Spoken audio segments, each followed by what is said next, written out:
بسم الله الرحمن الرحيم. السلام عليكم ورحمة الله وبركاته.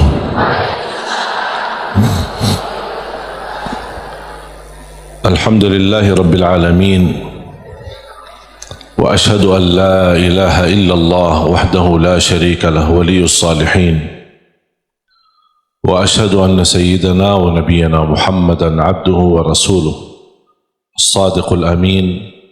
اللهم صل وسلم وبارك على سيدنا محمد وعلى آله وصحبه ومن تبعهم بإحسان إلى يوم الدين.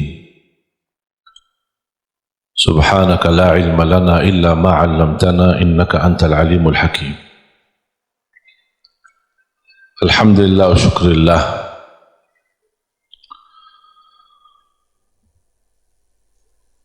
Selalu kita bersyukur kepada Allah Subhanahu wa Ta'ala atas kelimpahan banyak nikmat. Nikmat terbesar nikmat Islam, iman. Nikmat umur, sampai saat ini kita masih bisa beribadah, masih bisa berbuat kebaikan. Dan ini murni karunia dan taufik dari Allah Subhanahu wa Ta'ala. Jangan ada yang merasa diri hebat, aku lebih baik daripada yang lain, aku bisa berbuat baik, orang lain tidak bisa. Itu bukan karena kehebatan kita atau kelebihan kita.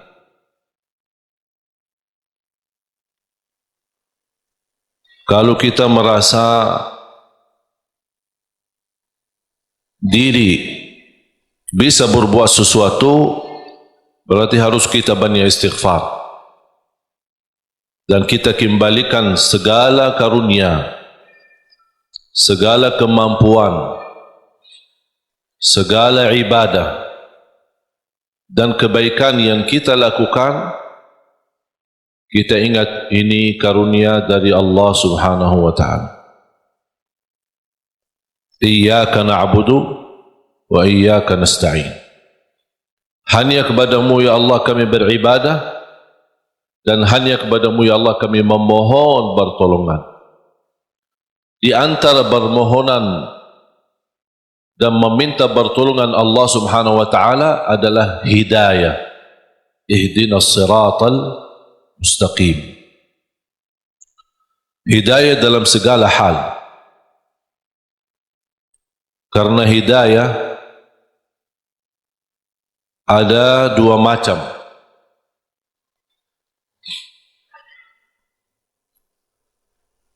Hidayah dalalah atau irsyad. Hidayah irsyad atau dalalah. Maksudnya hidayah irsyad adalah ilmu yang kita belajari. Kita hadir di majlis seperti ini ingin mendapatkan hidayah. Hidayah irsyad adalah hidayah petunjuk, hidayah memberitahu, menambah ilmu. Karena tambah ilmu kita tidak bisa mendapatkan hidayah dari Allah Subhanahu wa Ta'ala. Semakin kita mengenal Allah lewat hidayah irsyad, semakin bertambah cinta kita kepada Allah Subhanahu wa Ta'ala.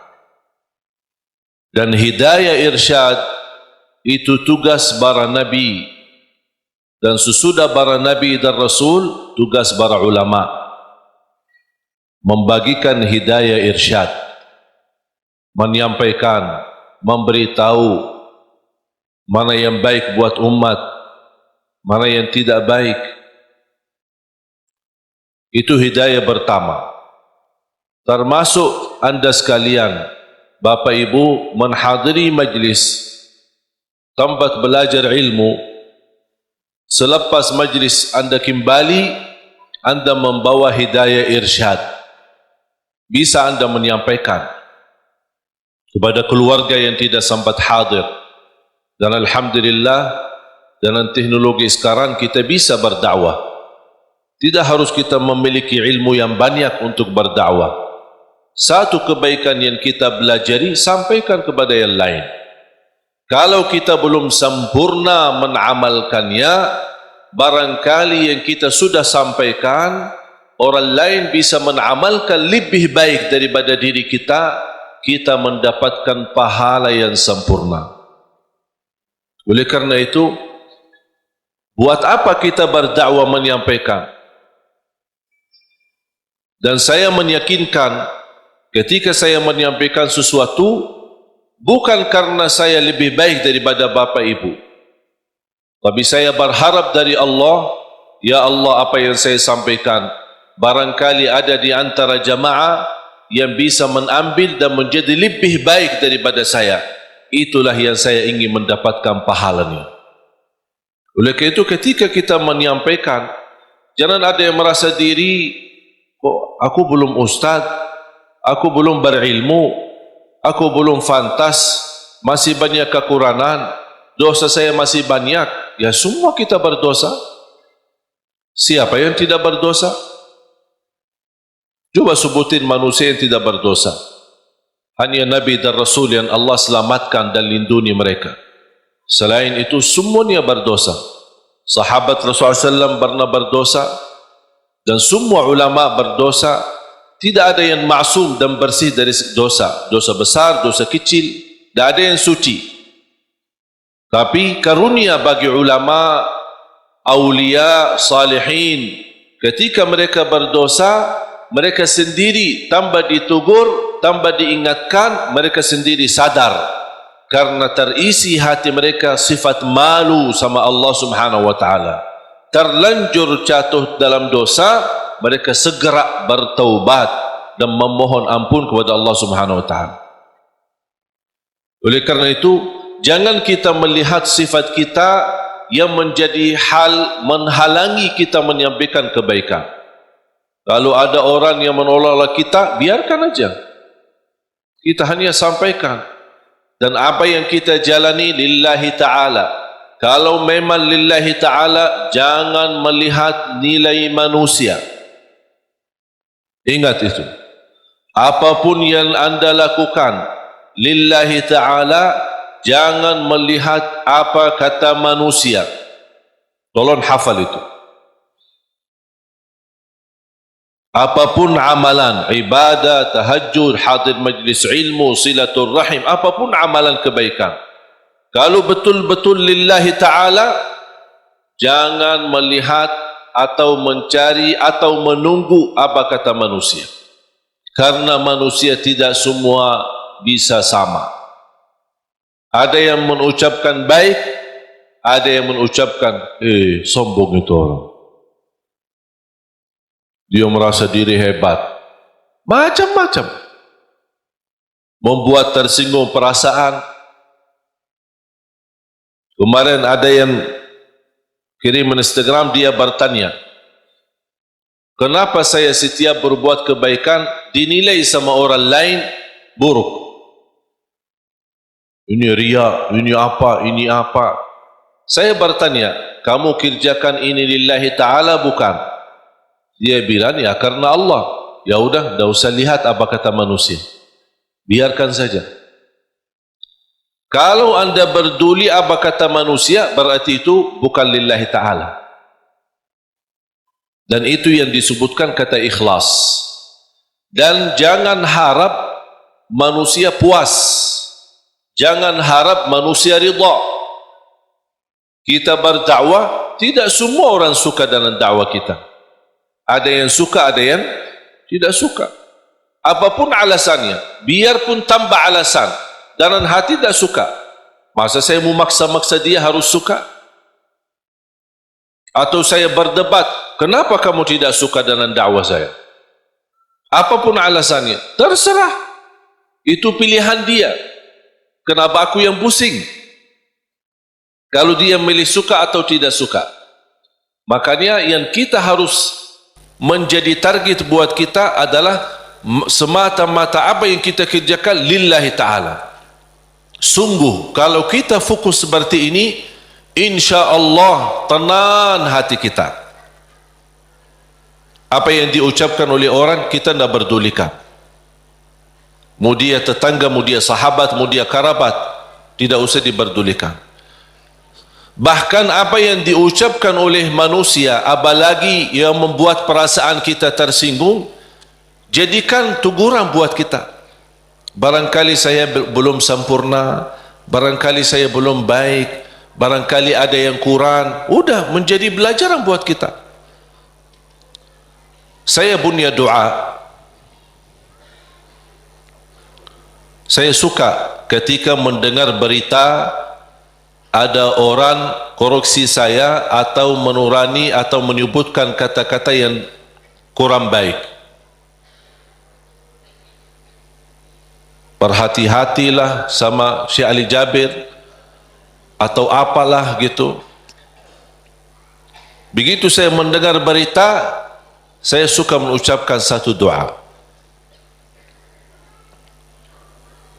Ya Allah, kalau perkataan dia benar terhadap saya, ampunilah saya.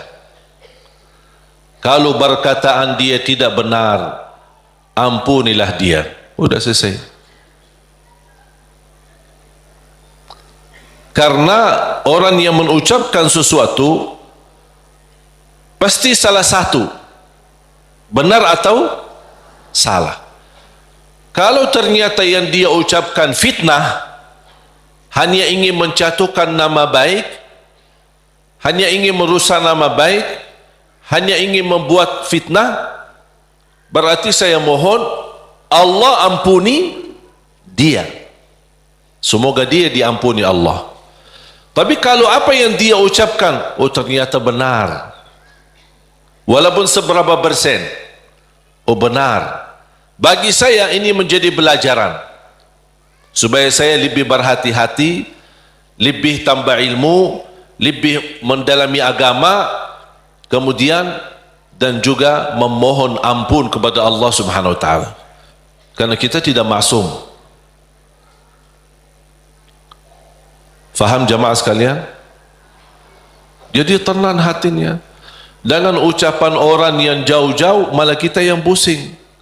Yang jauh biarkan jauh.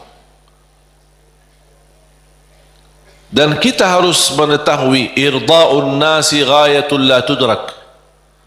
Mencari ridha manusia itu sesuatu yang susah didapatkan. Susah. Tapi kita hidup di tengah manusia, bersabarlah menghadapi segala urusan, menghadapi segala tantangan. Man ardallah bisakhatin nas, ardallah radhiyallahu anhu wa arda anhu nas. Barang siapa yang mencari ridha Allah, walaupun manusia tidak suka, Allah akan ridha terhadapnya dan Allah jadikan manusia ridha.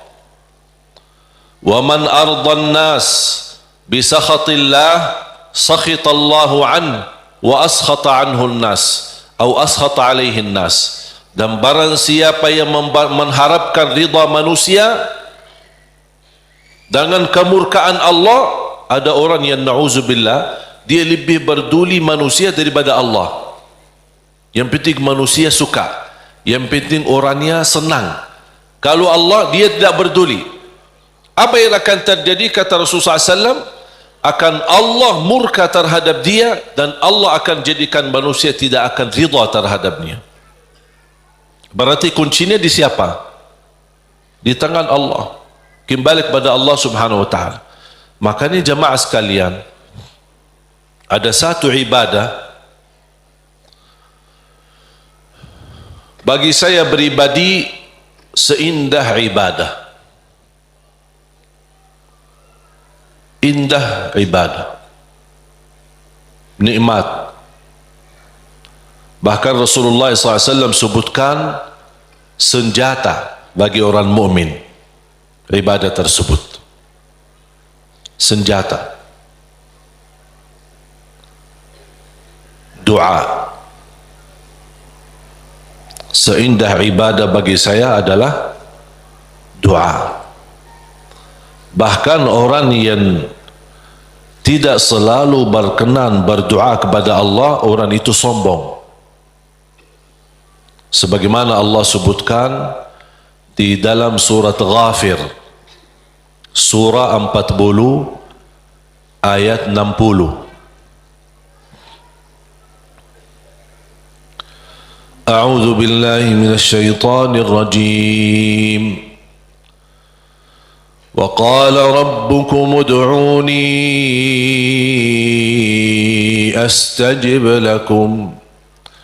Innal ladzina yastakbiruna an ibadati sayadkhuluna jahannama dakhirin. Sadaqallahul azim.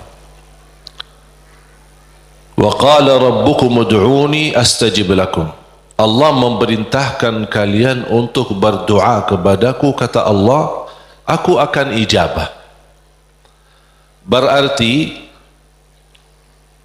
kalau kita doa, berarti itu kan perintah. Ud'uni, perintah. Allah mengajak kita, memerintahkan kita berdoa. Dan Allah juga menjanjikan, astajib lakum, aku akan ijabah. Saya mengambil kesimpulan dari ayat ini, dan ada ayat yang lain. Saya suka berdoa seperti ini. Ya Allah, aku berdoa memohon kepadamu sesuai perintahmu. Sesuai perintahmu. Karena yang memerintahkan kita doa siapa? Allah. Ya Allah, aku berdoa memohon kepadamu atas perintahmu. Ya Allah, aku mohon diijabah sesuai janjianmu. Bisa enggak hafal doa ini? Nah, ini doa saya ini. Bisa? Itu kalau bahasa Arab namanya ta'wilul Quran. Namanya ta'wil Al-Quran. Mengambil ayat, memahami ayat tersebut dan bisa mengeluarkan doa dari makna daripada ayat itu. Allah memerintahkan kita berdoa dan Allah janji akan terima. Ya Allah, aku berdoa sesuai perintahmu. Karena Allah memerintahkan saya berdoa, aku berdoa. Tapi aku mohon diijabah sesuai janjianmu. Karena sungguh innallaha la yukhliful mi'ad. Allah tidak mengingkari janji. Sebenarnya mengucapkan doa atau melafazkan doa itu kembali kepada kemampuan kita masing-masing. Tidak harus sesuai kata yang saya sampaikan, tapi yang saya harap Bapak Ibu fahami apa yang saya makna, apa yang saya maksud dan ucapkan. Bisa Anda membuat ucapan sendiri yang bisa menjadi tanda hubungan Anda sama Allah Subhanahu wa taala. Karena doa adalah hubungan hamba sama Allah. Ada satu ayat di suratul Baqarah 186. A'udzu billahi minasy syaithanir rajim. Wa idza sa'alaka 'ibadi 'anni fa inni qarib. فإني قريب أجيب دعوة الداع إذا دعان فليستجيبوا لي وليؤمنوا بي لعلهم يرشدون.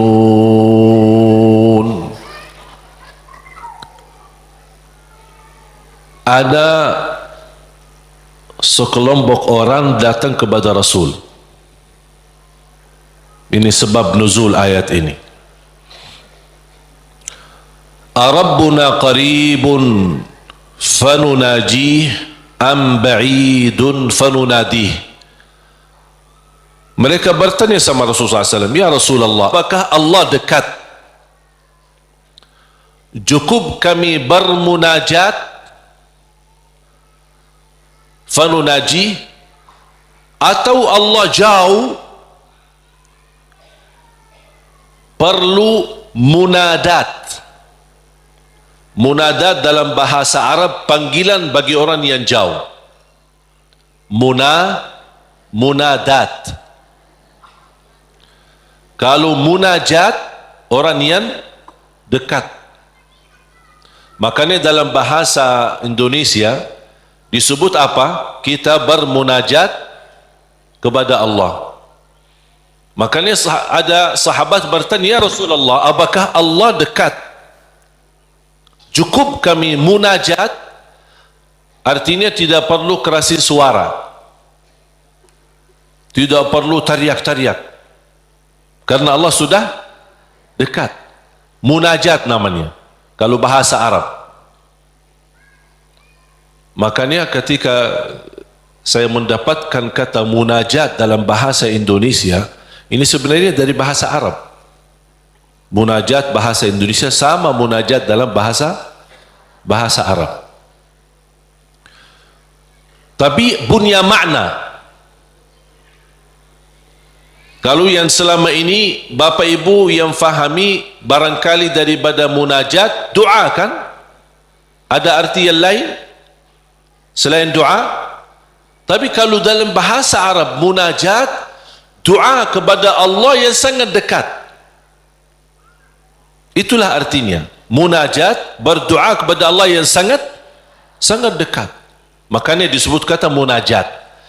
Beda sama munadat. Terakhir T. Munadat. Munadat itu adalah panggilan bagi orang yang jauh. Misal kalau ada orang jauh, bilang apa? Fulan, saya di sini. Kan dia jauh, biar dia perhatikan kita. Itu kalau dalam bahasa Arab nada. Nada panggil orang yang jauh supaya dia bisa mendengar kita. Sahabat bertanya, Rasul, apakah Allah dekat? Cukup kami munajat atau Allah jauh perlu kami munadat? D dan terakhir T. Munadat.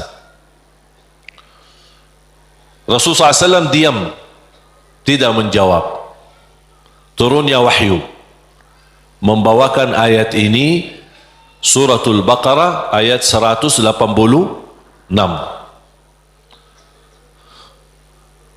Kata Allah Subhanahu wa taala kepada Nabi Muhammad, kalau ada yang bertanya apakah aku dekat, wa idza sa'alaka ibadi anni,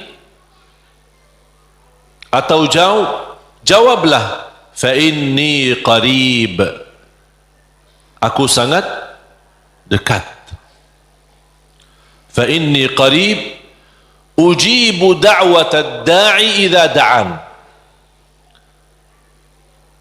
Menijabah doa orang yang berdoa. Ini jaminan. Ujibu da'watad da'i idza da'an. Jadi jangan ada bahasa yang berkata doa aku tidak dijabah. Itu salah. Karena Allah berfirman, bahkan ada ikatan, yang berdoa kepada aku ijabah. Artinya apa? Yang tidak berdoa kepada aku, buat apa aku ijabah? Betul enggak? Berarti Allah sudah kaitkan yang berdoa di, yang tidak berdoa tinggal anda milih. Tapi tidak boleh ada bahasa aku berdoa tapi kainnya diijabah. Oh, berarti salah kita. Tidak sesuai kalamullah, tidak sesuai ayat Al-Quran, bahkan tidak sesuai janji Allah, sebagaimana kita baca tadi di surat Ghafir, surah 40 ayat 60. Jadi jamaah sekalian, ketika berdoa yakini Doa itu bukan terpilih untuk seorang tertentu.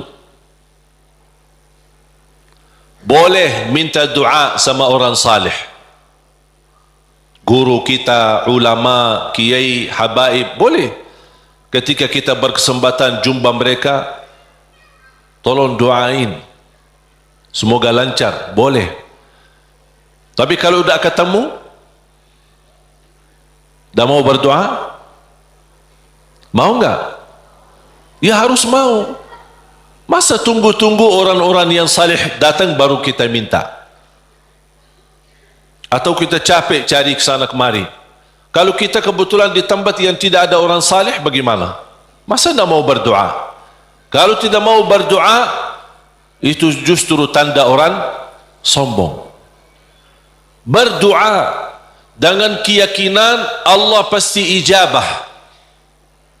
Jangan ada sedikit keraguan, apakah mau enggak Allah terima doa saya? Fantas enggak saya diterima doa? Perbuatan perilaku saya seperti ini. Jangankan doa kita. Kira-kira siapa yang lebih jahat? Kita atau setan? Hah? Oh, jawab dong.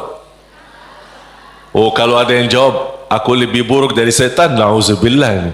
Ini kenal diri banget ini. Tak ada yang lebih buruk dan jahat daripada setan. Setan pernah berdoa, Allah ijabah doanya. Apalagi kita. Setan yang sudah namanya seburuk makhluk, yang sudah terancam masuk neraka, yang sudah berupaya untuk mengajak manusia masuk neraka, pernah berdoa. Tahu enggak doanya apa? Ketika dia menolak perintah Allah bersujud kepada Nabi Adam, Allah usir dia dari rahmatnya, dan Allah subhanahu wa ta'ala ancam dia masuk neraka. Apa permintaannya?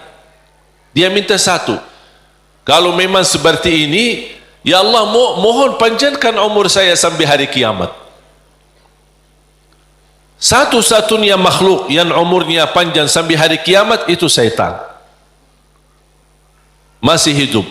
Sampai akan datang satu saat, itu menjadi salah satu ciri hari kiamat. Di akhir zaman, sudah di ujung dunia, Allah kirimkan sebuah angin.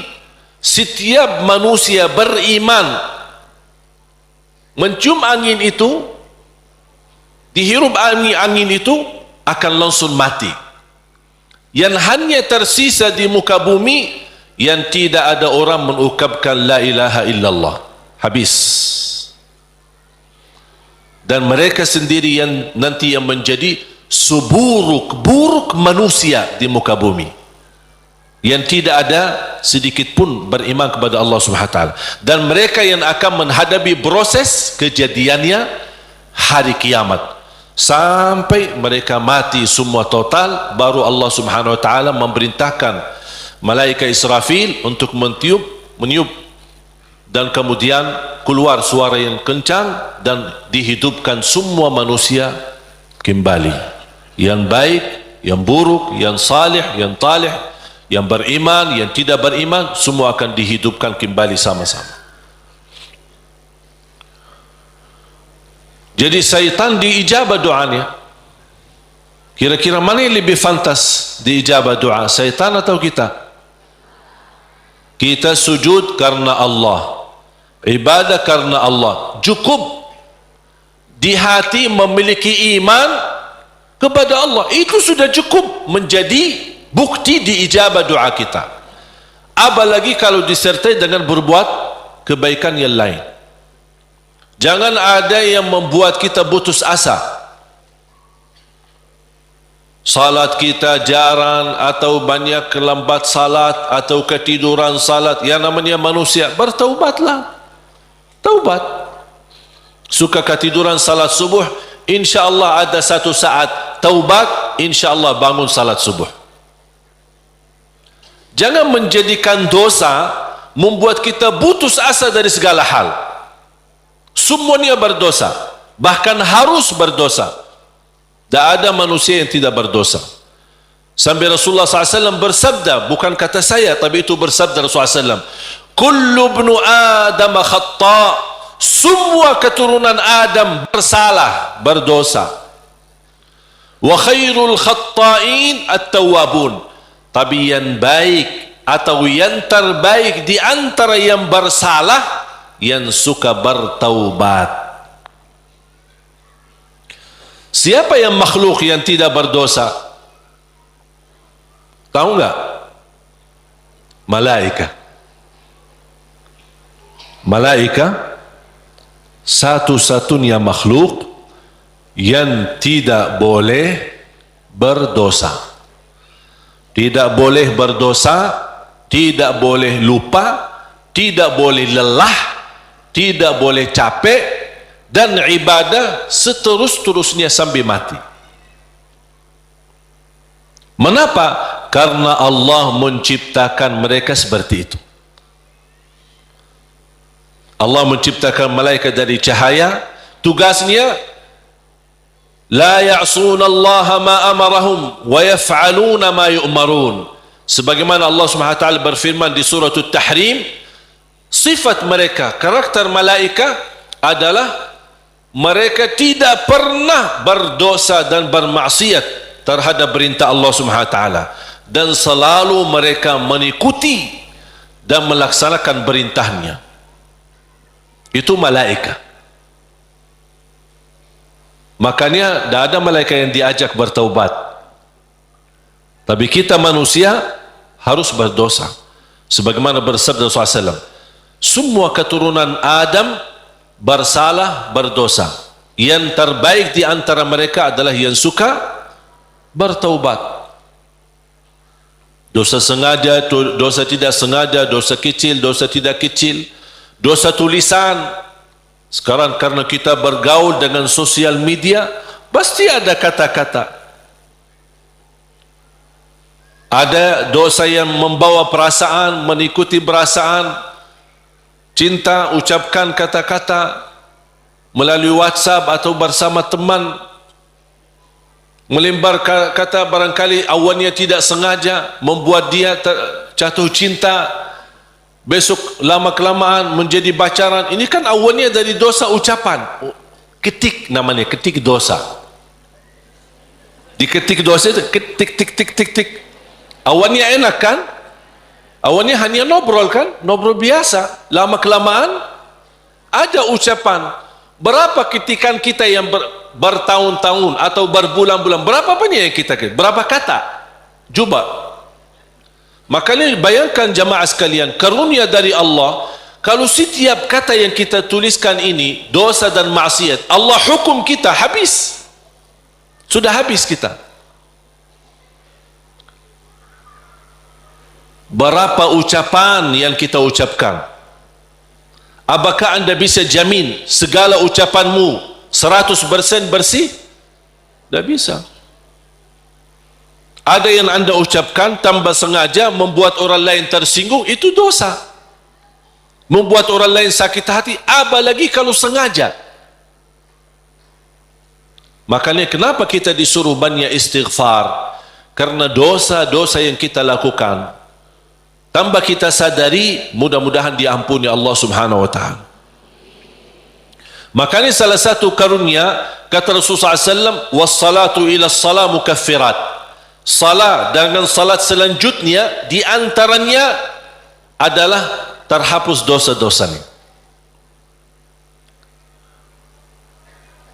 Dari hari Jumat ke Jumat berikutnya terhapus di antaranya dosa-dosa kita. Dari Ramadan sampai Ramadan yang akan datang terhapus dosa-dosanya di antaranya. Dan ini kan karunia dari Allah. Kalau bukan karunia ampunan dosa-dosa itu, antara salat, antara azan dan iqamah, antara Ramadan sama Ramadan, antara Jumat sama Jumat, aduh, dosa kita bakal banyak sekali.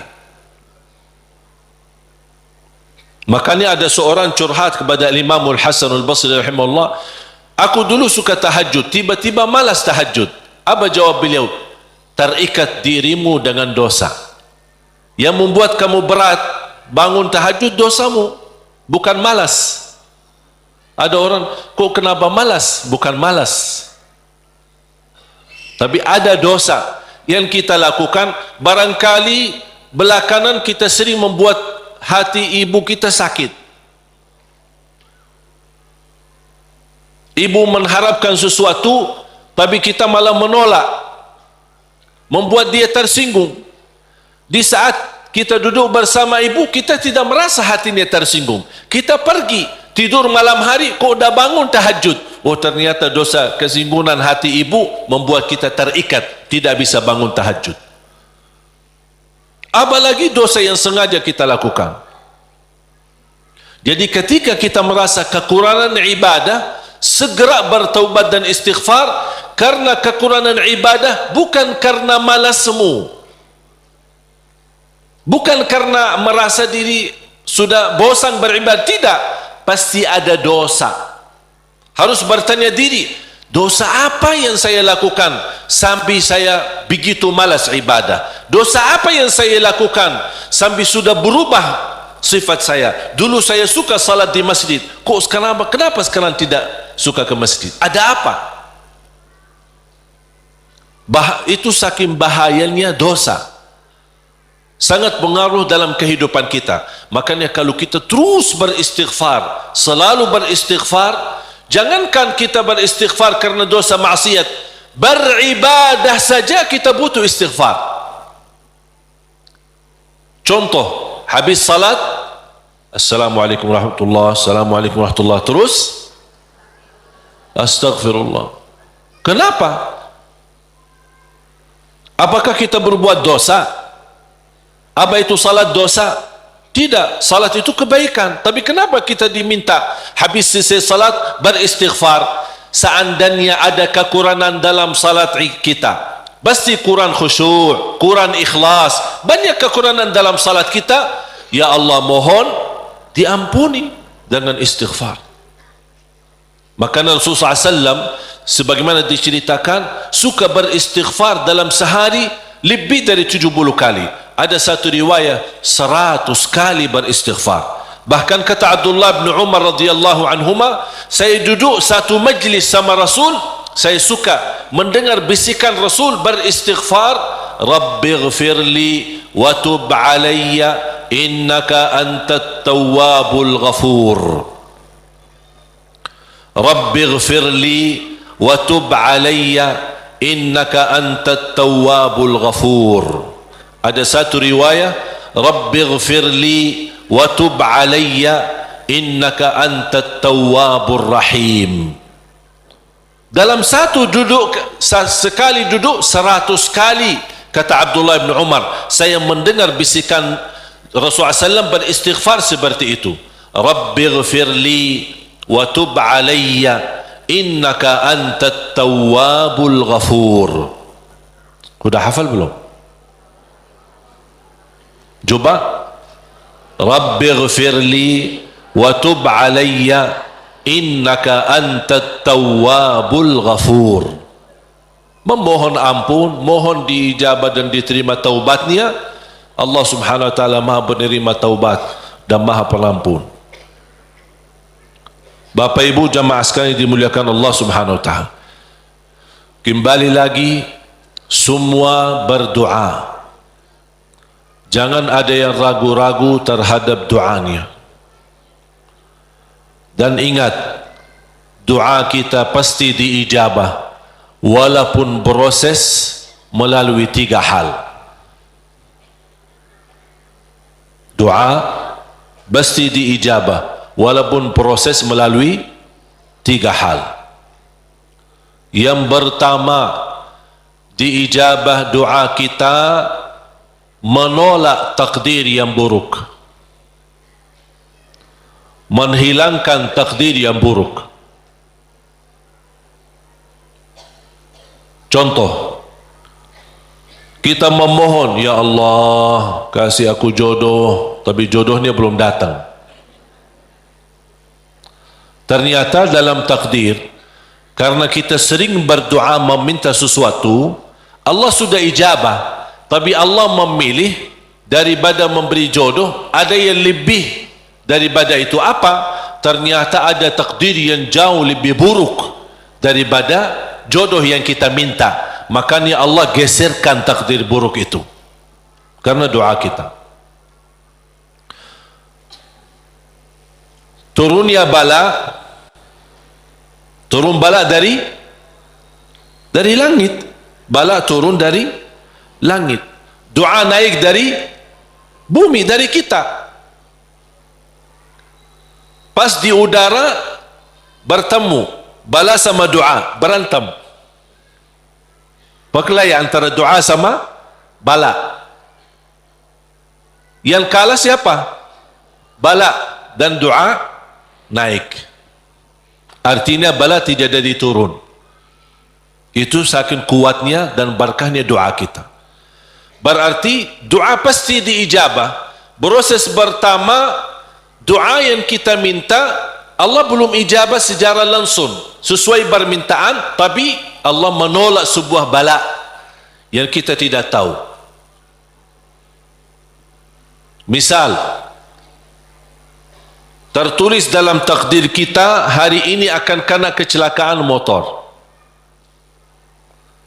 Tapi ternyata doa kita tidak pernah bilang, ya Allah selamatkan saya dari kecelakaan motor misalnya. Kita tidak berdoa seperti itu. Tapi karena Allah melihat dalam takdir ada bala yang akan turun hari ini, tapi karena kita suka berdoa, Allah memilih mana yang baik. Allah yang lebih tahu mana yang baik. Apakah ijabah sesuai permintaan atau Allah memberi penggantinya yang lebih baik. Ternyata penggantinya yang lebih baik, Allah memilih tolak bala. Allah bisa saja kasih jodohnya tapi kena kecelakaan motor. Nanti merasa nyesal.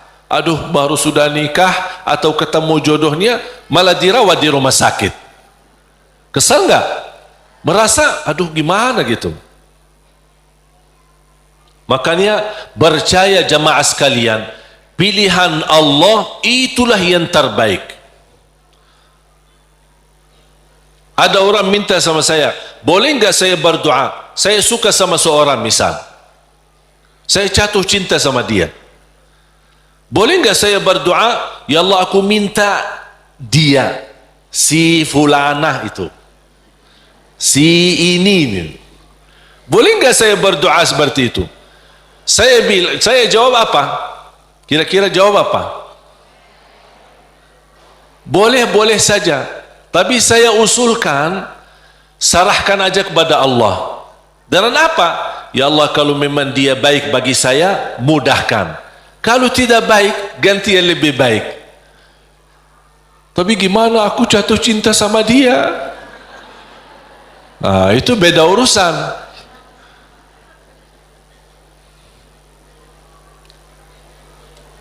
Nanti ada satu cerita, insya Allah indah, bisa menambah wawasan buat kita. Yang kedua, diijabah doa kita dan diberi oleh Allah Subhanahu wa taala sesuai permintaan. Apakah saat ini atau besok atau bisa lama?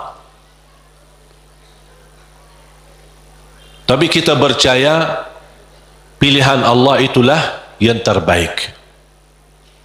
Yang ketiga, doa yang kita minta atau yang kita selama ini bermunajat, ternyata bala masih terus menembak kita. Musibah kita terus ketemu. Selesai satu masalah, tambah lagi masalah. Kemudian permintaan yang kita minta juga belum ketemu. Saya minta kerjaan yang bagus, belum ketemu. Saya sudah berusaha melamar kerja sana sini, belum ada. Terus mana doa aku selama ini mana? Ternyata yang ketiga, jatuhnya yang di ketiga. Yang ketiga apa? Allah simpan doa kita buat di akhirat. Berarti tidak ada yang hilang di sisi Allah. Kalau tidak tertolak bala, tidak diijabah sesuai permintaan, berarti yakini, oh disimpan di akhirat. Sahabat dan orang salih lebih suka doanya selama di dunia disimpan buat akhirat, karena di akhirat bakal lebih butuh bantuan dan pertolongan Allah dan berkat doa kita. Faham? Walaupun sifat manusia ingin melihat secara langsung, minta, ya Allah minta rumah, ada rumah, minta ini, ada ini. Mohon maaf Bapak Ibu, kalau Allah ijabah atau berikan sesuai permintaan kita, nanti kita berhenti berdoa. Apapun yang kita minta, ya Allah aku minta mobil, dapat mobil. Minta kerjaan, dapat kerjaan. Minta jodoh, dapat jodoh. Minta rumah, dapat rumah. Mau haji, dapat haji. Terus segala yang kita minta dapat. Habis, dah ada minta lagi. Terus berdoa enggak? Dah ada berdoa. Tapi kalau Allah belum kasih, kita doa lagi enggak? Doa, minta lagi. Coba kata Umar bin Khattab, ketika anda berdoa jadi seperti anak kecil. Anak kecil kalau dia minta sama ibunya gimana? Nangis enggak? Berhenti nangis sebelum dikasih? Belum kan? Dia nangis sampai begitu dikasih gimana? Berhenti enggak nangisnya? Anda harus seperti itu. Doa nangis, ya Allah belum kasih, aku nangis lagi dong. Belum dikasih, nangis lagi, sampai Allah berkenan kasih. Dan ini sebenarnya bukan tujuannya Allah kasih atau tidak, tapi ingat, titisan air mata ini yang menangis karena Allah akan selamatkanmu dari siksa neraka Jahannam. Rasulullah SAW bersabda, وَعَيْنٌ بَكَتْ مِنْ خَشْيَةِ اللَّهِ حَرَّمَهَا اللَّهُ عَلَى النَّارِ لَا تَمَسَّهَا النَّارِ. Barang siapa yang menangis karena Allah, akan Allah haramkan jasadnya disuntuh oleh neraka Jahannam. Berarti kita tidak rugi, tidak ada rugi. Biarpun tidak diijabah, ternyata titisan air mata berharga, bisa menjaminkan kita selamat dari siksa neraka Jahannam. Mau apa lagi? Nangisnya berharga, doanya pasti diijabah, dan cukup dari doa kita sudah membuat ibadah atau membawa sebuah ibadah yang dicintai Allah, karena Allah suka bisikan hamba. Apalagi kalau lama tak berdoa, Allah merindukan suara doanya kita. Apalagi doa yang tulus dan ikhlas. Makanya kadang-kadang kalau kita tidak diberi doa atau tidak beri permintaan atau tidak beri permohonan kita, terus kita berdoa terus sampai diuji, sampai di macam-macam, sampai kita merasa sudah tertekan, tidak kuat. Kira-kira bisikan doa kita seperti apa nanti? Dalam keadaan doa, dalam keadaan susah atau senang? Menurut saya doa dalam keadaan susah jauh lebih murni daripada doa dalam keadaan senang. Kalau dalam keadaan senang artinya ya biasa-biasa aja, dapat atau tidak dapat. Tapi coba kalau lagi stres, lagi pusing, lagi galau, gimana bisikan doa? Ya Allah, udah nangis duluan. Kata Allah, lama sekali. Makanya itu subhanallah, saya mengambil kesimpulan dari doa, justru doa tanda Allah merindukan suara doa kita. Oleh karena itu jamaah sekalian, jangan berhenti berdoa, terus berdoa. Nabi Yunus alaihi salam ketika tertahan di dalam perutnya ikan berlama-lama di bawah laut, dia tidak pernah berhenti dengan mengucapkan la ilaha illa anta subhanaka inni kuntu minadh zalimin.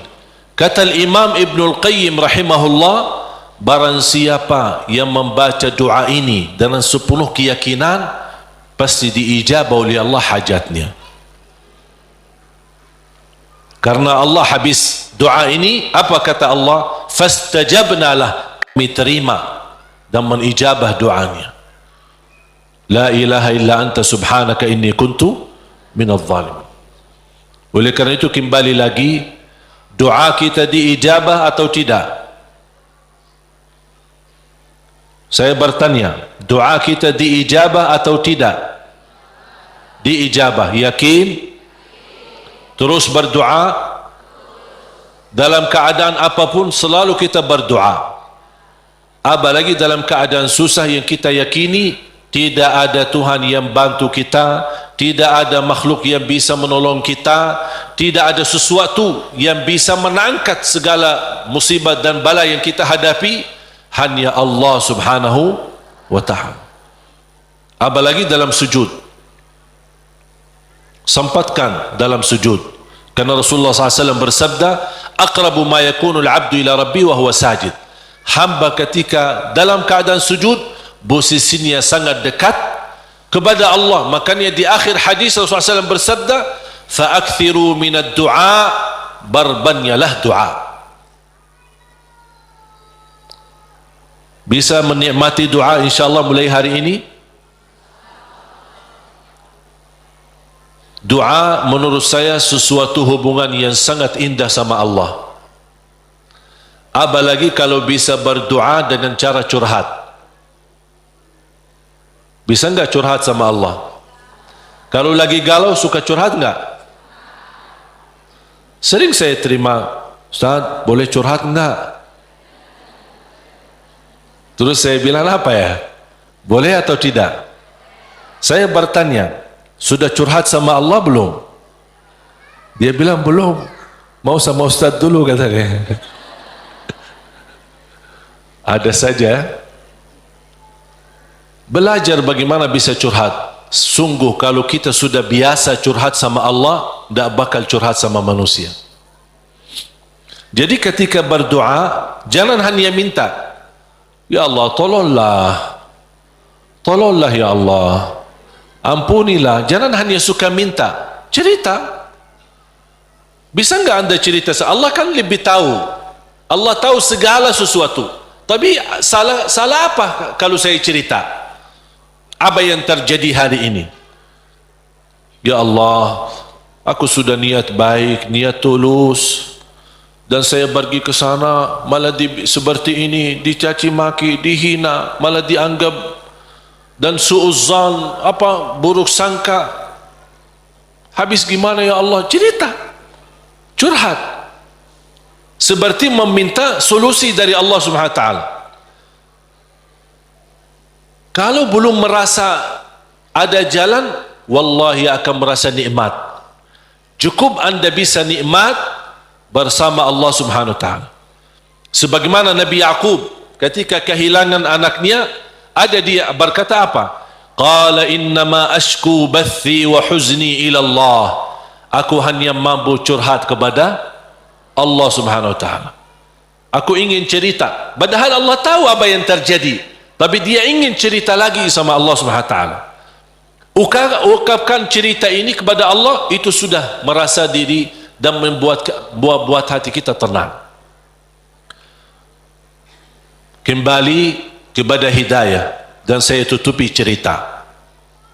Jadi hidayah yang pertama, hidayah dalalah wa irsyad. Seperti tugas para nabi dan rasul dan ulama berdakwah, dan anda semua bisa membagi hidayah irsyad, memberitahu ke orang lain lewat SMS, lewat WhatsApp, lewat apa saja yang kita mampu secara langsung. Yang kedua adalah hidayah taufiq.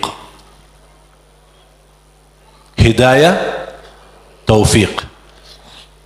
Habis kita dapat hidayah irsyad, habis kita sudah tahu, habis kita belajar, angkat tanganmu, ya Allah, berilah kepada diri aku, berikan kepada kami semua hidayah taufiqmu agar ilmu yang saya belajari bisa saya amalkan, bisa menjadi saksi baik, bisa membuat saya lebih baik, bisa merubah saya menjadi lebih baik, bisa menjadi mulia di mata manusia dan mulia di matamu ya Allah. Itu namanya hidayah taufiq. Itu yang dimaksud ihdinas siratal mustaqim.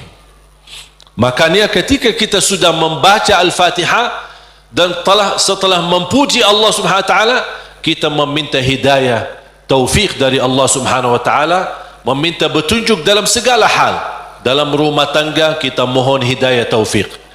Istri urus suami minta hidayah taufik. Suami menurusi dan melayani istrinya minta hidayah taufik. Dua-duanya melayani anaknya dan mendidik anaknya minta hidayah taufik, supaya terbangun rumah tangga sakinah mawaddah rahmah. Ketika kita bekerja minta hidayah taufik, supaya kerja ini benar-benar merubah ibadah dan juga penghasilannya menjadi halal dan jauh dari syubhat apalagi yang haram. Kita meminta hidayah taufik dalam segala kehidupan kita, langkah-langkah menuju masjid, mencari nafkah, mencari rizki, semua dalam kehidupan kita selalu disertai dengan hidayah taufik. Kalau hidayah taufik berarti Allah telah memimpin kita untuk memberi yang terbaik. Kalau Allah memimpin kita memberi yang terbaik, berarti Allah sudah berkenan menerima amalan yang sudah kita berikan kepada Allah Subhanahu wa taala. Bapak Ibu, saya tutupi satu cerita. Ada seorang bekerja cukup, penghasilannya pas-pasan, kerjaannya sederhana di sebuah pabrik. Dia jatuh cinta sama seorang wanita, tapi dia merasa diri belum memiliki kemampuan untuk bisa melamar dia. Dia hanya berdoa kepada Allah Subhanahu wa taala bagaimana supaya bisa mendapatkan kerjaan yang lebih baik, kerjaan yang lebih besar, supaya penghasilannya banyak dan bisa membawa dia atau menikahi dia. Sudah berdoa, sudah memohon berlama-lama, tapi dia tidak sabar untuk menanti-nanti bertemu dengan jodohnya. Dan dia tidak menyerahkan kepada pilihan Allah mana yang terbaik. Ternyata dia sendiri dengan merasa diri hebat untuk mencari solusi sendiri. Dia membaca sebuah iklan penawaran kerja di tempat yang baik, yang bagus, gajinya lebih besar.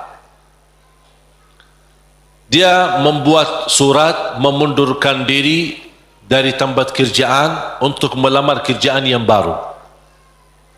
Dan semua perjuangan ini ujung-ujungnya harapannya untuk bertemu dengan jodohnya supaya jangan sampai kehilangan yang dia cintai. Dalam perusahaan itu ketika dia memundurkan diri, kata pemilik perusahaan, karena orangnya luar biasa, kerja rapi, tertib, bagus, kenapa kamu mundurkan diri? Saya dapat kerjaan di tempat lain yang lebih bagus. Sampai ditawarkan kenaikan gaji walaupun tidak sebanyak perusahaan baru, tapi tetap dia mengambil keputusan mundurkan diri. Dia mundurkan diri dengan harapan mudah-mudahan diterima di tempat kerjaan yang baru. Dalam perjalanan lewati lampu merah, di lampu merah berikutnya ada melanggar lampu merahnya dan menabrak mobilnya karena kecelakaan. Akibat kecelakaan itu lumpuh kakinya, masuk ke rumah sakit. Dari hasil kecelakaan ini dia kehilangan kerja yang lama, kehilangan kerja yang yang baru. Hilang dua-duanya. Berharap selama dia di rumah sakit, barangkali si perempuan yang selama ini dia cintai bisa datang. Ternyata berhari-hari tidak pernah datang. Di SMS tidak dibalas, di telepon tidak diangkat. Tapi dia tidak pernah putus asa karena masih cinta sama dia. Habis dia berupaya dan bekerja keras dari rumah sakit, akhirnya datang yang menjadi harapan dia, calon istrinya. Melihat keadaannya sudah tidak ada kaki, dalam keadaan tidak bisa bergerak, tidak bisa berbuat apa-apa. Datang melihat keadaannya, si calon istrinya ikut sedih, tapi tidak berbanyak bicara. Kemudian dia meninggalkan rumah sakitnya dan dia SMS kepada si laki, mohon maaf, barangkali kita bukan jodoh. Soalnya ada seorang yang datang ke rumah bapa melamar saya. Bertambah sakit. Sakit kaki ditambah sakit hati. Yang menabrak dia ketika kecelakaan ternyata seorang perempuan cantik dan dari keluarga yang kaya. Dan subhanallah, karena si perempuan ini merasa diri bersalah, selama di rumah sakit si perempuan ini terus melayani dengan ikhlas dan tulus. Tapi si laki ini masih hatinya ke si perempuan itu. Sampai alhamdulillah selesai dirawat di rumah sakit, dipindahkan ke rumahnya. Pas sampai ke rumahnya, masih si perempuan cantik itu suka datang ke rumahnya melayani, dan ada ibunya juga, ibu si laki itu. Lama kelamaan sudah mulai terbawa hati dan perasaan. Tapi dia merasa malu. Wanita ini cantik, dari keluarga yang kaya, aku orang susah, dulunya aku bekerja aja pas-pasan, apalagi sekarang tidak ada kerja, dalam keadaan kalau saya bicara sama dia, kira-kira mau nggak sama aku? Dia masih belum meyakinkan. Dia hanya menyerahkan kepada Allah Subhanahu Wa Taala. Ketika satu saat pagi hari, dia sudah merasa setiap pagi menunggu si perempuan datang, karena dia suka rutin, ikhlas, tulus untuk datang melayani. Di pagi hari menunggu datang si perempuan. Seperti biasa bikinin teh, terus datang siapin sarapan, walaupun ibunya ada, tapi dia sudah merasa diri bersalah, ingin membalas, ingin berbuat sesuatu. Dan langsung perempuan berkata, aku ingin sampaikan sesuatu, boleh? Kata si laki, saya juga ingin menyampaikan sesuatu, tapi tidak apa-apa, kamu duluan. Langsung si perempuan dengan keberanian dia berkata, mau enggak berkenan saya jadi istrimu? Sama dengan harapan dia. Dia langsung kaget, seperti perasaan yang sama, keinginan yang sama, hati yang sama. Tapi langsung kata beliau, apa yang saya bisa berikan? Saya orang biasa, orang miskin, dalam keadaan begini, tidak bisa bekerja. Langsung perempuan ini, jangan fikirkan soal kerjaan. Ayah saya seorang pemilik perusahaan besar, saya bisa mendapatkan kerjaan di tempat ayah saya. Langsung kata dia, bagaimana aku bisa bekerja dalam keadaan begini? Kerjaan kamu mudah, di kantor, tidak perlu di lapangan. Jadi dapat kerjaan yang jauh lebih enak, gaji lebih besar, dengan istri yang lebih cantik.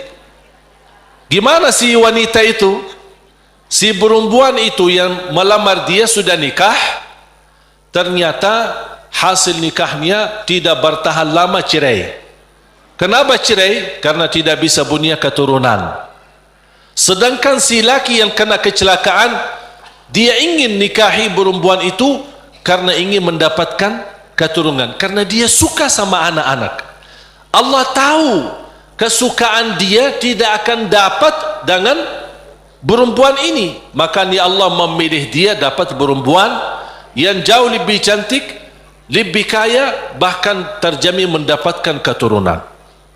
Walaupun kecelakaan. Walaupun kecelakaan. Bisa enggak faham dari cerita ini? Pilihan Allah itulah yang terbaik. Walaupun karena kecelakaan. Artinya apa? Orang kecelakaan atau tidak kecelakaan, yakini pilihan Allah itulah yang terbaik. Makanya saya usulkan, kalau anda berdoa meminta sesuatu, disertai doamu dengan kata, ya Allah, kalau memang ini yang baik, mudahkan. Kalau ya Allah melihat ada yang lebih baik, berilah yang terbaik. Soal lamar kerja, soal jodoh, soal belajar, siswa di sini atau di luar negeri, dimanapun, apapun langkah yang anda ingin ambil keputusan, minta sama Allah, ya Allah, kalau memang keputusan saya ini itulah yang terbaik, mudahkan. Kalau tidak baik, ya Allah, pilihlah yang, tunjukkanlah kepada saya yang lebih baik. Percaya Allah tidak ingin membuat kita susah, makanya jangan kita membuat diri susah. Allah akan memberi yang terbaik walaupun prosesnya lewat ujian, walaupun prosesnya melalui ujian. Karena bisa jadi melalui ujian anda bisa menjadi jauh lebih mulia dan jauh lebih terkabul hajat sesuai pilihan Allah Subhanahu wa ta'ala. Saya tidak milih datang ke Indonesia, bahkan tidak pernah berdoa, ya Allah bawa saya ke Indonesia, dan tidak pernah menjadi cita-cita saya untuk ke Indonesia. Tapi saya yakini apa yang Allah pilihkan buat saya nikmati, saya juga memberi yang terbaik karena Allah Subhanahu wa ta'ala. Makanya di mana Allah tempatkanmu, di mana Allah posisikanmu, berilah yang terbaik lillahi ta'ala, menjadi pertama tanda syukur kita atas posisi kita, dan mudah-mudahan itulah yang menjadi pilihan Allah. Kalau itu yang menjadi pilihan Allah, berarti percayalah itulah yang terbaik. Faham? Mohon maaf Bapak Ibu, cerita yang saya ceritakan jangan cari dalam Quran ya. Tidak ada ya. Ini buatan saya ini. Saya buat cerita hanya ingin memberikan gambaran dari kesimpulan ayat dan hadis. Memang ternyata pilihan Allah yang terbaik walaupun proses lewat ujian. Mungkin pernah dulu saya menceritakan cerita gigitan anjing. Ingat gak? Masih ingat gak? Lupa ya? Hah? Mau gak cerita? Boleh satu? Hah? Boleh gak? Ada seorang berdoa, ya Allah, aku mohon jodoh yang salihah, yang cantik, yang kaya. Itu doanya. Minta yang salihah, cantik, kaya lagi. Karena dia orang miskin. Dapat miskin ya tambah susah lagi. Tak ada doa yang lain. Tak pernah berdoa, ya Allah ampunilah saya, ya Allah rahmatilah. Itu aja doanya. Bismillahirrahmanirrahim. Ya Allah jodoh yang baik, yang salihah, yang cantik, yang kaya. Dapat sedikit rezeki, pergi haji. Selama dia tawaf, ya Allah jodoh yang salihah, yang cantik, yang kaya. Safa Marwah, ya Allah, jodoh yang salihah, yang cantik, yang kaya. Itu aja doanya. Fokusnya luar biasa. Pas pulang kembali ke tanah air dalam keadaan sedang memimpikan dan membayangkan bagaimana ketemu jodohnya. Pas di kampung malam hari dia melewati jalan dikejar anjing. Dan anjing sifatnya kalau kita lari dikejar sampai digigit kakinya.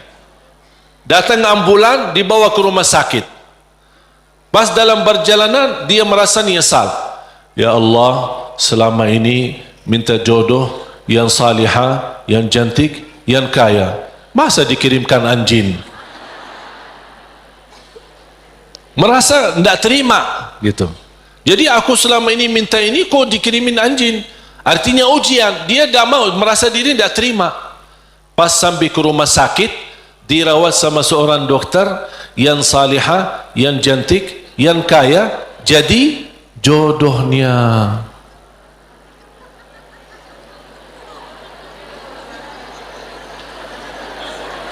Berarti Allah sudah ijabah kan? Tapi kata Allah, soalnya dia selama ini kan sehat, tidak pernah sakit. Allah kirimkan anjing gigit dia supaya sakit, dan ketemu jodohnya di rumah sakit.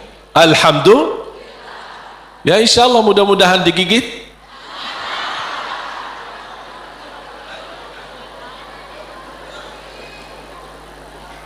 Makanya subhanallah jemaah sekalian, wallahi percayalah sama Allah. Percayalah sama Allah. Termasuk apa yang terjadi di Palestina, percayalah sama Allah. Allah tidak suka umat Islam ditindas. Allah tidak suka umat Islam dalam keadaan dihina, diusir, dibunuh. Kezaliman yang terjadi di Rohingya, di Palestina dan di mana-mana terhadap umat Islam, Allah tidak suka itu. Cuman pasti ada sesuatu yang Allah ingin tunjukkan, yang menjadi pilihan. Barangkali melalui ujian ini Allah ingin mewujudkan manusia yang kuat menghadapi segala tantangan. Dan juga salah satu hikmah, Allah ingin menunjukkan kepada dunia bagaimana kekuatan kebersamaan umat Islam. Dan alhamdulillah, menurut saya apa yang terjadi dari hasil diumumkan Al-Quds menjadi ibu kota Israel, justru memang nampaknya ujian, tapi bagi saya nikmat, karena dari situ umat Islam mulai bersatu. Tidak pernah tergerak semua dunia, jangankan yang muslim, non muslim pun tergerak. Semuanya turun di lapangan untuk menunjukkan ke mata dunia, kami menolak proses ini. Dan inilah salah satu hikmah yang Allah ingin tunjukkan kepada manusia dan kepada musuh Islam, bagaimana kebersamaan kita, kepedulian kita. Walaupun kita memang tidak bisa membantu banyak untuk saudara kita Palestina, tapi upaya kita, sedekah kita, infak kita, doa kita, dan rasa kepedulian kita mudah-mudahan menjadi tanda saksi baik. Ya Allah, itulah yang kami bisa berikan. Kami tidak bisa merubahkan keputusan, tapi kami bisa menunjukkan perasaan dan bisa menunjukkan yang baik dalam doa dan kekuatan kita, karena kekuatan kita adalah kebersamaan. Kalau kita bersatu, baru musuh Islam mulai memfikirkan jangan bermain-main lagi terhadap umat Islam. Makanya mari kita sama-sama menjaga kebersamaan kita, tinggalkan perbedaan. Jangan kita membuat perbedaan menjadi perpecahan. Jadi perbedaan di antara kita adalah kekayaan ilmu yang bisa kita sama-sama menghormati dan sama-sama menjaga, bukan sama-sama menjatuhkan dan sama-sama menjelekkan. Mari kita sama menjaga kebersamaan kita, rapatkan saf kita untuk menunjukkan bukan kepada manusia tapi kepada Allah Subhanahu wa taala rasa kepedulian, rasa cinta bersama sesama muslim, sesama manusia yang sedang dihina, sedang ditindas, sedang dizalimi di saudara kita di negeri Palestina. Mari kita sama-sama dan kita menghebohkan dan mengajak semua untuk mengikuti aksi bela Palestina yang insyaAllah hari Ahad besok tanggal 17. Yang merasa diri tidak mau ikut, itu terserah, itu pilihanmu dan itu keputusanmu. Tapi jangan membuat orang lain yang ingin mengikuti aksi bela Palestina, anda mengungkapkan kata-kata yang bisa menghilangkan perasaan semangat bagi mereka. Kalau tidak bisa ikut, terserah. Kalau tidak bisa bicara yang baik, lebih baik diam. Setuju? Makanya jemaah sekalian, saya baru saja kemarin datang dari sana dan alhamdulillah dapat karunia yang tidak terduga. Ketika saya bertemu Imam Masjidul Aqsa di sana dan habis makan siang hari Jumat, habis Jumat diajak beliau ke rumahnya, kemudian duduk lama ngobrol, kemudian salat asar bersama, kembali lagi ke rumahnya sambil menyambut tamu-tamu yang datang dari Turki, dari Inggris, dari Perancis, dari mana-mana. Subhanallah, banyak tamu yang datang dan masing-masing membawa sumbangan untuk saudara kita dan untuk Masjidul Aqsa. Pas maghrib beliau juga ajak ke masjid dan tanpa memberitahu, habis selesai iqamat beliau dorong saya untuk ke mihrab dan menjadi imam di Masjid Qubbatus Sakhra di tempat mi'rajnya Nabi Muhammad sallallahu alaihi wasallam.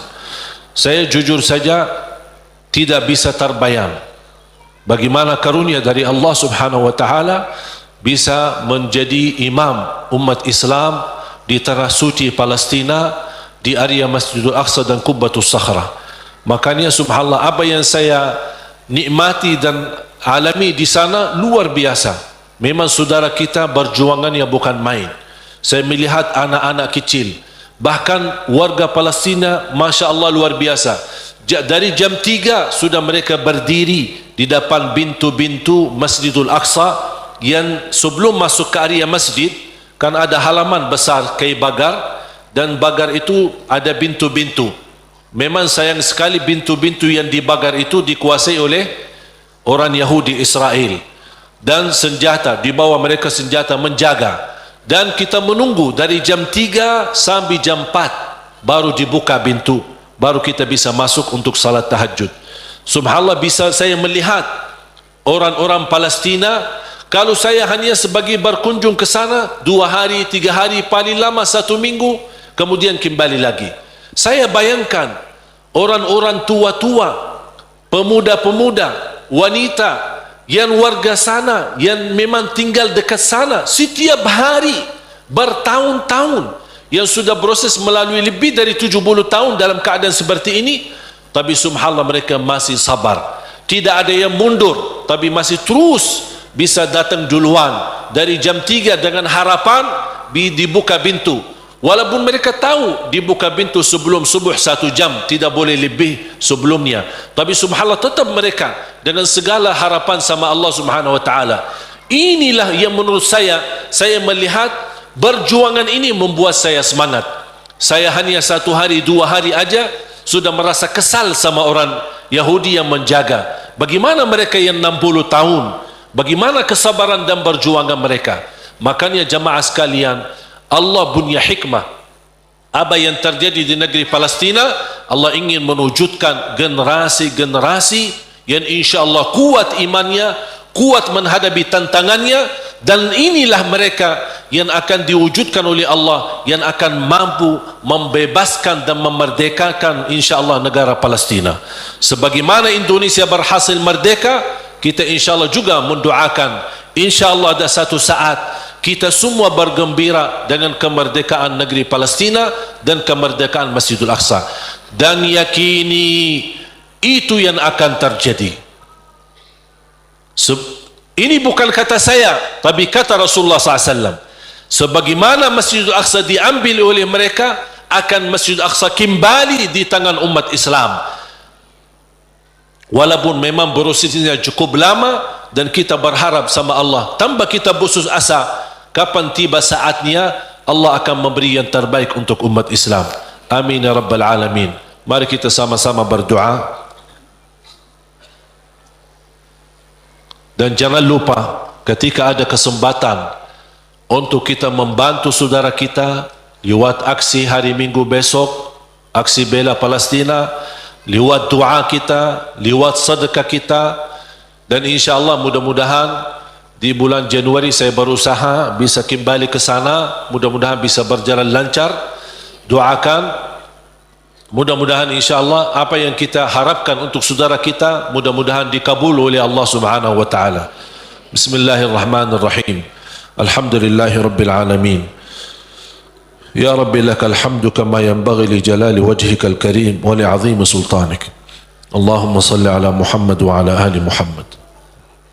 Ya Allah ya arhamar rahimin. Ya arhamar rahimin. Ya arhamar rahimin. Rahmatilah kami semua ya Rabbal alamin.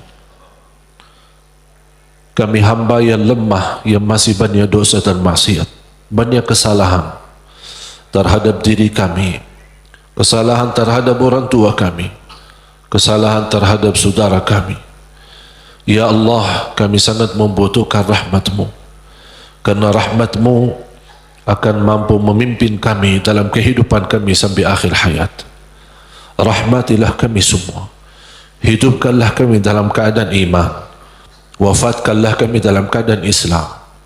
Jadikan kami bersama hamba-hamba-Mu yang salih-salihah.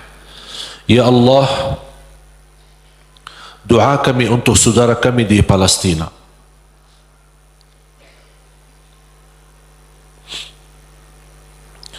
Betapa berat ujian yang dihadapi oleh mereka. Masjidul Aqsa, tempatnya Isra dan Mi'raj Nabi Muhammad sallallahu alaihi wasallam, sedang menghadapi ujian. Ya Allah, dengan kepedulian kami terhadap saudara kami di Palestina, mudah-mudahan momen ini menjadi salah satu sebab menyatukan umat Islam ya Rabbal Alamin. Sebagaimana kami mampu merapatkan saf kami di dalam masjid, kuatkanlah kami ya Allah agar mampu merapatkan saf-saf kami di luar masjid. Birahmatika ya arhamar rahimin. Tolonglah saudara kami, lindunilah Masjidul Aqsa dan Qubbatus Sakhra. Lindunilah ya Allah tempat tanah suci ya Rabbal Alamin dari segala keburukan, dari segala bala. Ya arhamar rahimin. Ya Allah, ampunilah dosa kami, kesalahan kami, tutupi aib-aib kami, maafkan kekurangan kami.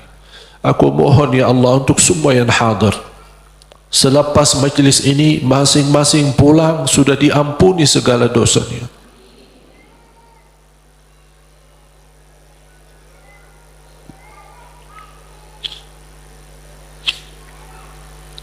Disucikan hatinya, dibersihkan jiwanya, diselamatkan setiap langkah-langkahnya, terkabul segala keinginannya dan doanya. Ya Allah, di antara kami yang sakit, sembuhkan penyakitnya, sehatkan badannya. Di antara kami yang belum mampu meninggalkan dosa dan maksiatnya karena hawa nafsunya, ya Allah, kuatkan hatinya, sempurnakan imannya agar mampu meninggalkan dosa dan maksiatnya dan terima taubatnya ya Dzal Jalal wal Ikram. Ya Allah, berikan kepada kami kemampuan istiqamah sampai akhir hayat, istiqamah Islam iman sampai akhir hayat, istiqamah beribadah sampai akhir hayat. Akhiri hayat kami dengan husnul khatimah, husnul khatimah, husnul khatimah ya Allah. اغفر لنا ولوالدينا وارحمهم كما ربونا صغارا واغفر لجميع المسلمين والمسلمات والمؤمنين والمؤمنات الأحياء منهم والأموات. Tolonglah saudara kami ya Allah di negara Rohingya, di Yaman, di Iraq, di Libya, di Syria. Ya Allah, tolonglah saudara kami, angkat segala bala dan musibah, berikan kemenangan ya Allah ya Dzal Jalal wal Ikram terhadap orang-orang yang zalim ya Dzal Jalal wal Ikram. Angkatlah kezaliman terhadap umat Islam ya Allah. Jauhkanlah kami dari segala macam kezaliman ya Rabbal Alamin. Lindungilah kami ya Allah dari segala keburukan, dari segala bahaya ya Arhamar Rahimin. Rabbana taqabbal minna innaka antas samiul alim wa tub alaina innaka antat tawwabur rahim. Ya Allah, atas izinmu kami sama-sama berkumpul di masjid ini. Ya Allah, berilah kepada kami kemuliaan, sama-sama jumpa kembali di dalam surgamu ya Allah.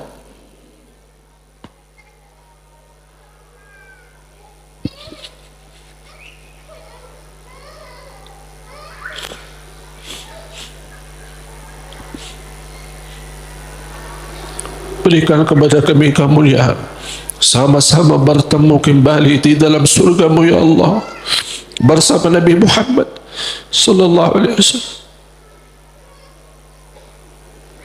Rabbana atina fid dunya hasanah wa fil akhirati hasanah wa qina adzaban nar.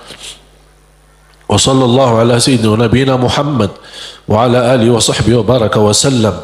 Subhana rabbika rabbil izzati amma yasifun wa salamun ala al mursalin walhamdulillahi rabbil alamin.